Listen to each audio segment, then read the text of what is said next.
मैं BA Meena, associate professor in history, Rajesh Pilot, government PG college Lalchowk. विद्यार्थियों, आज हम BA पार्ट सेकेंड इतिहास विषय के अंतर्गत दिल्ली सल्तनत की जो शासन व्यवस्था है उसके बारे में आज चर्चा करेंगे। सबसे पहले हम इसमें राज्य के स्वरूप के बारे में चर्चा करते हैं, यानी जो दिल्ली सल्तनत था, जो राज्य था, वो उसका नेचर क्या था। क्योंकि मध्यकाल में जो हमारे शासक है, ये तुर्की शासक है, बाहर से आए हुए थे और इनका धर्म इस्लाम धर्म था। तो इसीलिए जो राज्य का आधार था वो इस्लाम धर्म पर आधारित था। यानी दिल्ली सल्तनत कालीन जो राज्य है वो धर्म निरपेक्ष राज्य नहीं है, उसमें धर्म को लेकर के किसी प्रकार की जो स्वतंत्रता इसको कहे हैं वो हमें देखने को नहीं मिलती है। ये केवल इस्लामिक राज्य है, इस्लाम पर आधारित राज्य है। और इस्लाम राज्य है तो वो किससे है, जो कुरान का नियम है, यानी कुरान जो कहेगी उनके कानून कायदे के अनुसार शासन संचालित होगा। तो दिल्ली सल्तनत कैसा राज्य है, इस्लामिक राज्य है, इस्लाम धर्म पर आधारित है, इस्लाम धर्म के कानूनों से ही राज्य का संचालित होगा। और जो शासक है उन शासकों का एक जो उद्देश्य है वो क्या रहेगा, क्योंकि भारत में अधिकांश जनसंख्या हिंदू धर्म को मानने वाली है, तो इनका जो उद्देश्य है वो है कि ज़्यादा से ज़्यादा इस्लाम धर्म का प्रचार करना, ज़्यादा से ज़्यादा उसके अनुयायी बनाना। यानी भारत जो इस समय दारुल हर्ब यानी गैर मुसलमानों का देश है, राज्य है, तो अब हमें जो शासक है उनको क्या करना है, इसको करना है दारुल इस्लाम, यानी मुसलमानों का देश बनाना है। तो देश कब बनेगा, देश जब बनेगा जब हम यहाँ की जो जनता है उसको इस्लाम धर्म ग्रहण करवाएंगे, उसकी तरफ प्रेरित कराएंगे। अब वो काम प्रशासन किस प्रकार से उसमें सहयोग करता है, क्या जनता को सुविधा देता है, क्या नहीं मानने वाले पर क्या कर लगाता है। जैसे जो जजिया कर था वो गैर मुसलमानों यानी हिंदुओं पर लगाए जाने वाला कर था। तो इस तरह से जो राज्य का इसको स्वरूप की चर्चा करते हैं, तो राज्य दिल्ली सल्तनत इस्लाम पर आधारित राज्य था। दूसरा, क्योंकि इस्लाम पर आधारित राज्य है और इस्लाम में जो खलीफा होता है, खलीफा किसे कहा है, क्योंकि पूरी दुनिया में जो राज्य है वो एक मुस्लिम राज्य की बात हो रही है। जो मुस्लिम राज्य है वो सब पूरा एक ही है और उसका जो प्रमुख है वो है खलीफा। उसका प्रमुख कौन है, खलीफा। और खलीफा किसे कहा रहता है, मिस्र, यानी मिस्र का जो शासक है वो पूरे इस्लाम के जो राज्य हैं उन सब का खलीफा है। और जितने भी जो राज्य पहले हैं और उनमें जो शासन कर रहे हैं वो एक तरह से उनके गवर्नर, इसको नायब बोलते हैं, उस रूप में है। तो भारतवर्ष में भी यही स्थिति रही, क्योंकि यहाँ इस्लामिक राज्य है और वो उस खलीफा राज्य का ही हिस्सा माना गया है। लेकिन दिल्ली सल्तनत के जो शासक थे वो अपने शासन को संचालित करने के लिए या इसमें कोई किसी प्रकार की जब परेशानी आई है उस दौरान ऐसे समय पर ही खलीफा का प्रभुत्व स्वीकार किया इन्होंने। यानी संकट के समय या अपने एक नाम मात्र का, जिसको गए नाम मात्र का अस्तित्व इन्होंने खलीफा का स्वीकार किया है। उनके द्वारा कई बार भेजे हुए जो अंग अस्त्र है उनको स्वीकार किया है। या उनकी मान्यता के लिए इन्होंने अपना उनसे पत्र व्यवहार किया है, या उनका जो खलीफा का नाम है वो सिक्कों पर अंकित करवाया है। और तो इस तरह से हम ये कह सकते हैं कि दिल्ली सल्तनत के जो शासक थे वो खलीफा का नाम मात्र का प्रभुत्व इन्होंने स्वीकार किया है। केवल दो शासक, एक अलाउद्दीन खिलजी और उसके बाद में उसका लड़का था मुबारक खिलजी। यानी अलाउद्दीन खिलजी पहले शासक है दिल्ली सल्तनत के जिन्होंने जो अब तक जो नाम मात्र का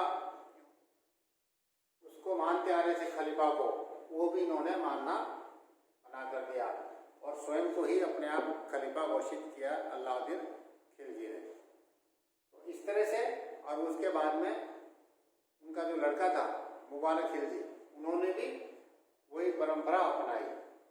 लेकिन हम देखते हैं जो बाद वाले, जैसे कि खिलजी के पास में तुगलक वंश आता है, तो उन्होंने पुनः खलीफा से मान्यता प्राप्त करने के लिए अपना स्वीकृति पत्र भेजा है और उन्हें अपने सिक्कों में उनका नाम दर्ज करवाया है।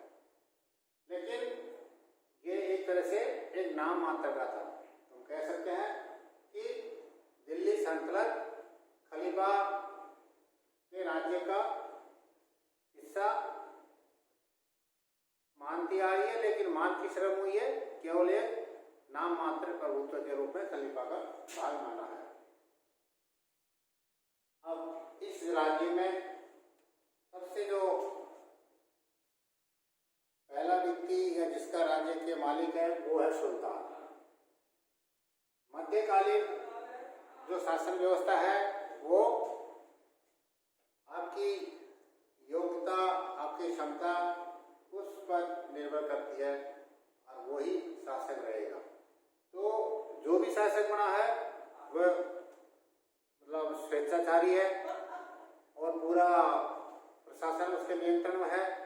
उसकी इच्छा से ही वो किसी को प्रशासन में नियुक्ति देना या राज्य में जो भी गतिविधियां उसको संचालित करनी है, उसको कोई रोक टोक करने वाला नहीं है, क्योंकि वो स्वयं उस राज्य का मालिक है। तो इसलिए सुल्तान की जो भूमिका है वो सर्वश्रेष्ठ है और पूरा राज्य उसी के अधीन है। अब चूंकि सुल्तान अकेला इतना बड़े राज्य को संचालित नहीं कर सकता, तो उस राज्य को संचालित करने के लिए कुछ मंत्रियों की भी आवश्यकता होती है। तो इसके लिए वो अपनी इच्छा से व्यक्ति की योग्यता देख करके और राज्य में मंत्री नियुक्त करता था। तो उसमें सबसे पहला होता है वजीर। यानी सुल्तान के बाद में अगर किसी दूसरे नंबर का जो पद है तो वो है वजीर का। वजीर जिसको हम प्रधानमंत्री के रूप में मानते हैं, यानी से वजीर का क्या काम है? प्रधानमंत्री का काम। वजीर सुल्तान के द्वारा नियुक्त है, सुल्तान की इच्छा तक पद पर रहेगा, लेकिन अन्य जितने भी विभाग है, जितने भी गतिविधियां हैं, वो सब वजीर के नियंत्रण में और वजीर के थ्रू सुल्तान तक पहुंचेगी। तो इस तरह से वो राज्य का दूसरे नंबर का सबसे बड़ा पदाधिकारी है। वजीर जो जैसे मान लो सुल्तान अस्वस्थ है या सुल्तान अल्प आयु का है, तो ऐसे समय में पूरे राज्य की बागडोर वजीर के हाथ में रहती थी और जो आपका वित्त विभाग है उसका वो प्रमुख होता था। तो देखा जाए तो सुल्तान के बाद में दूसरा जो पद है वो वजीर का है, प्रधानमंत्री का है। इसके बाद हम देखते हैं अगला पद है दीवाने आरिफ। दीवाने आरिफ का मतलब होता है रक्षा विभाग का प्रमुख, यानी रक्षा मंत्री। दीवाने आरिफ का क्या काम है? दीवाने आरिफ का काम है सेना का प्रशिक्षण देना, सेना को संगठित करना, सेना में भर्ती करना और सेना के लिए आवश्यक हथियार इन सब की व्यवस्था करना दीवाने आरिफ का काम है। उनके वेतन की मांग और उनको वेतन दिलाने, ये सब काम किनका है? दीवाने आरिज का है। और जब सुल्तान स्वयं किसी युद्ध में भाग नहीं ले रहा है तो उस समय युद्ध का नेतृत्व भी दीवाने आरिज के द्वारा ही किया जाता था, यानी सुल्तान की अनुपस्थिति में। जब सुल्तान है तब तो स्वयं सुल्तान उसका नेतृत्व करेगा, लेकिन जब सुल्तान नहीं है तो उसके बाद में दीवाने आरिज ही सेना का प्रमुख रहता है और वही उसकी नियंत्रण में काम करता है। तीसरा जो पद था वो था दीवाने ईशा। देखो, दीवाने ईशा ये बहुत महत्वपूर्ण पद है, क्योंकि इसका जो काम है वो है शाही पत्र व्यवहार, यानी सुल्तान के यहाँ से जितने भी पत्र तैयार होते हैं जो अलग अलग राज्य में अलग अलग मंत्री को या जिनको भी जारी होते हैं, वो सब काम दीवाने ईशा की देखरेख में होंगे। दूसरे अन्य राज्य से कई गोपनीय पत्र है वो भी, तो इस तरह से ये सब काम दीवाने ईशा के नियंत्रण में होते हैं। और इसमें वो व्यक्ति महत्वपूर्ण पद संभालेगा जिस पर सुल्तान का पूरा विश्वास है, क्योंकि कई चीजें ऐसी गोपनीय होती है जो सुल्तान और इनके यहाँ तक ही सीमित रहती है, और पूरा जो विभाग है इसका उसका रिकॉर्ड तैयार किया जाता है। जिन जो भी बाहर से दूसरे प्रांत से या दूसरे राज्य से जो भी पत्र आएंगे उनका संधारण करना, उनको सुरक्षित रखना, और राज्य में जितने भी पत्र व्यवहार हो रहा है, जो आदेश जारी हो रहे हैं सुल्तान के द्वारा, उन सबको रखना भी इसी की जिम्मेदारी है। और कुछ जो गोपनीय पत्र तैयार करवाए जाते हैं या पत्र आते हैं वो सब इन्हीं के पास रहता है। तो इस तरह से दीवाने ईशा एक बहुत ही महत्वपूर्ण पद है, और यह सुल्तान का जो एक सबसे विश्वास पात्र व्यक्ति था उसी को ये पद दिया जाता था। चौथे नंबर पर है दीवाने रसालत। दीवाने रसालत का अर्थ है विदेश से संबंधित, यानी एक तरह से विदेश मंत्रालय, विदेश मंत्री। एक राज्य से दूसरे राज्य से जो भी कूटनीतिक संबंध है, पत्र व्यवहार है, समझौते होने हैं, इन सब का काम कौन देखेगा? दीवाने रसालत। जो हमें समझौता करना है या किसी प्रकार की वार्तालाप करनी है तो उन सब का जो एक प्रारूप है वो इसी विभाग के द्वारा तैयार किया जाएगा। अगर सुल्तान से दूसरे राज्य के प्रमुख से मिलना है तो उन सब का कार्यक्रम भी इसी के द्वारा तय किया जाता था, यानी यही एक व्यक्ति है जो पूरे विदेश संबंधी मामले को देखेगा। तो इस तरह से दीवाने रसालत भी एक बहुत ही महत्वपूर्ण विभाग है, और इसका काम विदेश से संबंधित कार्य को देखने का काम दीवाने रसालत करेगा। अगला है सदरुस सुदूर। ये भी एक महत्वपूर्ण विभाग होता है, और इस विभाग के अंदर दो कार्य है। एक तो धर्म से संबंधित है, क्योंकि राज्य धर्म पर आधारित है, इस्लाम धर्म इनका हो रहा है, तो ये जो विभाग है वो धर्म से संबंधित मामले देखेगा कि इस्लाम धर्म की क्या प्रोग्रेस हो रही है, उसमें क्या कठिनाई आ रही है, इसके जो अधिकारी पदाधिकारी है उनका किस प्रकार से कार्य है, ये सब कार्य इसी विभाग के नियंत्रण में आएगा। और दूसरा है न्याय विभाग।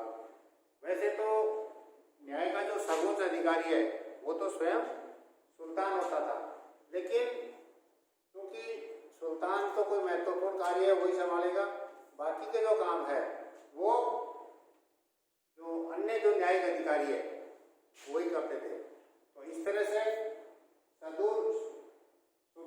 सदूर वाला जो विभाग है, इस विभाग का भी बहुत ही महत्वपूर्ण काम है। ये धर्म से संबंधित और न्याय से संबंधित कार्य देखता था। इसके अलावा जैसे मंजिले खिलवत है, इनका काम था सुल्तान का जो एक सलाहकार समूह होता था, उस समूह के जो बैठकें होती थी, उनकी जो विचार विमर्श होता था, और जो सुल्तान सुल्तान से जो वार्तालाप होती थी, इन सब का काम मंजिल खलवत के द्वारा किया जाता था। ऐसे ही दीवाने कोई है, दीवाने कोई कृषि विभाग था जो मोहम्मद बिन तुगलक के द्वारा शुरू किया गया था, वो कृषि संबंधी कार्य देखता था। ऐसे ही वरीद ममालिक है जो डाक और गुप्तचर विभाग देखता था, यानी दूसरे राज्य से जो डाक आ रही है उनकी देखरेख करना और गुप्तचर पूरे राज्य की गतिविधियां देखना, इसी का काम था। ऐसे अमीर ये मजलिस था, इस विभाग का क्या काम था, जो सभा होगी, दावत होगी, विशेष प्रोग्राम होंगे, उन सब का आयोजन इसी विभाग के द्वारा किया जाता था। ऐसे ही एक पेंशन विभाग था जो रिटायर हो गए सेना के अधिकारी है, अन्य कर्मचारी है, उन सब की देखरेख करता था। तो इस तरह से ये एक केंद्रीय जो दिल्ली सल्तनत की शासन व्यवस्था थी वो बिल्कुल व्यवस्थित थी और वो सब सुल्तान की इच्छा और सुल्तान के इर्द गिर्द घूमने वाले व्यक्तियों के द्वारा नियुक्त किए गए मंत्रियों